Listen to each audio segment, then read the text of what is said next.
ඔව් අපි විශේෂයෙන් අද මේ මාධ්‍ය සාකච්ඡාව කැඳවන්න කල්පනා කරේ ප්‍රධානම කාරණා දෙකක් සම්බන්ධව. පළවෙනි එක තමයි ඊ타ත්ම සාවද්‍ය ප්‍රවෘත්ති දෙකක් අද දවසේ අපි දැක්කා විශේෂයෙන්ම සමාජ මාධ්‍ය සහ මාධ්‍ය තුල සංසරණය වෙනවා. විශේෂයෙන්ම මේක සති අන්තයක්. මේ වගේ දේවල් සති අන්තයේ සිදුවීම පිළිබඳවත් අපිට යම් යම් සැක පහළ වෙනවා. පළවෙනි කාරණේ තමයි මේ වැලිගම ප්‍රදේශයේ කේන්ද්‍ර කරගනිමින් පිලිපීන සංචාරකයෙක්ට ශ්‍රී ලංකාවේ මේ සර්ෆින් කරන ස්ථානයකදී සිදුවන පහර දීමක් සම්බන්ධව පිළිබඳව වීඩියෝවක්. ඇත්තටම මේ වීඩියෝ පිළිබඳව මම සොයා බැලුවා.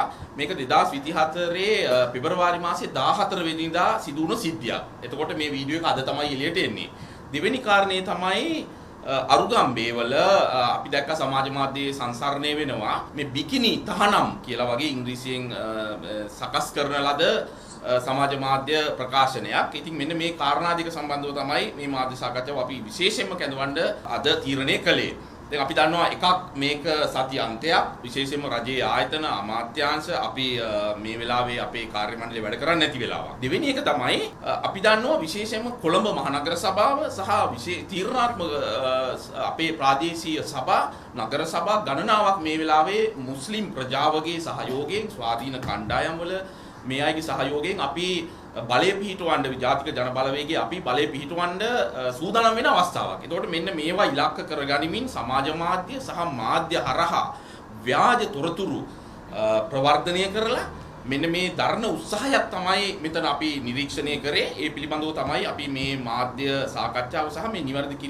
කිරීමට බලාපොරොත්තු වෙන්නේ. ඉතින් පළවෙනි සිද්ධිය ගත්තොත් මම මුලින් සඳහන් කරා වගේ 2024 පෙබරවාරි සිද්ධ වෙච්ච සිද්ධියක්. මේක අපි දන්නවා මේ විනාශ කරපු බංකොලොත් කරපු ආර්ථිකය නැවත ගොඩනගන්න මේ සංචාරක ක්ෂේත්‍රය ඉතාමත් හොඳින් දායකත්වයක් ලබා දෙමින් තිබෙනවා. ඒකට මෙන්න මේක බංකොලොත් කරන්න සංචාරක ක්ෂේත්‍රය අඩපණ කරන්න මේකට යම්කිසි බලපෑමක් කරන්න තමයි මේ උත්සාහය දරමින් ඉන්නේ. ඉතින් යම්කිසි කණ්ඩායමක් කල්පනා කරනවා නම් අපිට එහෙම කරන්න පුළුවන් වෙයි කියලා අපි මේ පිළිබඳව දැඩි නීති ක්‍රියාමාර්ග ගන්නවා. මම මේ පිළිබඳව නියෝජ්‍ය ආරක්ෂක අමාත්‍යවරයාට ඒ වගේම ආරක්ෂක ලේකම්වරයාට පොලිස්පතිතුමාට මේ සියලුම කණ්ඩායම් මන් දැනුවත් කරා සහ ඒගොල්ලන්ගේ තොරතුරු ලබා ගත්තා. මේ සියලුම දේවල් ව්‍යාජ කාරණා. ඉතින් ඒ පිළිබඳව අපි ප්‍රජාවගෙන් ඉල්ලීමක් කරනවා ඉතාමත්ම විචක්ෂණශීලීව මෙන්න මේ ව්‍යාජ තොරතුරු පිළිබඳව මේවා පිළිබඳව දැනුවත් වෙන්න.